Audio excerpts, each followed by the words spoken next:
Today, we are diving into something that's both fascinating and honestly a little bit scary. We're looking at a huge macroeconomic case study, Australia. We're going to investigate what happens when a handful of companies get so big they can shape an entire economy and create what only looks like a free market. All right, let's jump right in. I mean, just let that sink in for a second. This sounds like it's straight out of a dystopian novel, right? But it's not. This is the day-to-day reality for millions of people. This quote just perfectly nails that feeling of living in a system where real, genuine choices, well, it's becoming an illusion. It really sets the stage for everything we're about to unpack. And that's the billion-dollar question, isn't it? It feels like a total paradox. You've got this modern, prosperous country. So how did it end up with just a few companies holding all the cards for things people need every single day? That is the mystery we are going to solve. Okay, so first things first, we need to actually diagnose the problem.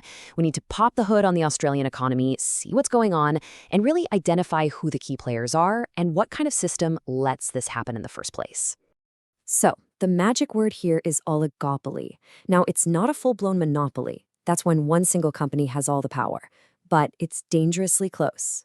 With an oligopoly, you've got just a small handful of companies that basically run an entire industry. And that, as you can imagine, massively limits competition. And it creates these huge ripple effects we're going to see. And wow, this table really lays it all out, doesn't it? Think about it. When you're buying groceries or booking a flight or, dealing with your bank, you feel like you have all these options. But the reality is incredibly stark. Behind all those different brand names, the power comes down to just two supermarket giants, two airlines, and just four major banks. And this is no accident. It's the very structure of the market. Okay, so we've put a name to it, oligopoly. But what does that actually mean for an economy? What's the damage? Well, let's get into the impact because it is staggering, and you can pretty much sum it up with one truly enormous number. $12 trillion.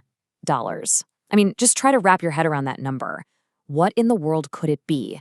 It's not the country's whole economic output, it's not the national debt.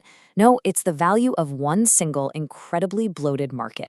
And here it is. This is the crucial connection. That $12 trillion figure, that's the value of Australia's housing market.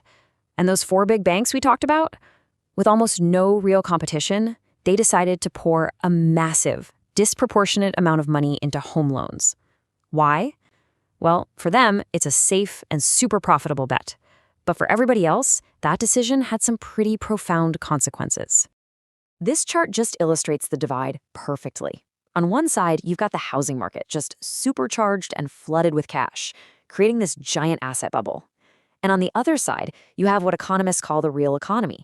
The businesses and startups, the industries that actually create new jobs and invent things. Well, they're being completely starved of cash. All the money's going one way, and it's basically choking off investment everywhere else. So we've seen the problem, and we've seen the massive impact. The next question is, how? How do these corporate giants get this level of control? And more importantly, how do they keep it? Well, it turns out there's a pretty well-used playbook for this sort of thing. It really comes down to a three-step strategy. First, they use their enormous resources to lobby the government, helping to shape the laws and rules to protect them and block out any new competition. Second, their sheer size gives them unbelievable power over smaller suppliers. They can squeeze them on prices and terms, basically crushing potential rivals before they even get a chance to grow. And third, the one that hits you directly in the wallet, they price gouge. And this is maybe the cleverest part of the whole playbook. When you see prices going up, the public story is always about inflation or supply chain problems.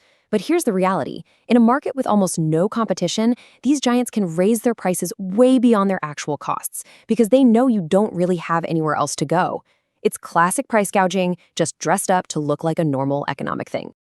All right, so we've dissected the problem, the impact, and the method. Now it's time to step back and really think about what this all means, not just for Australia, but for all of us.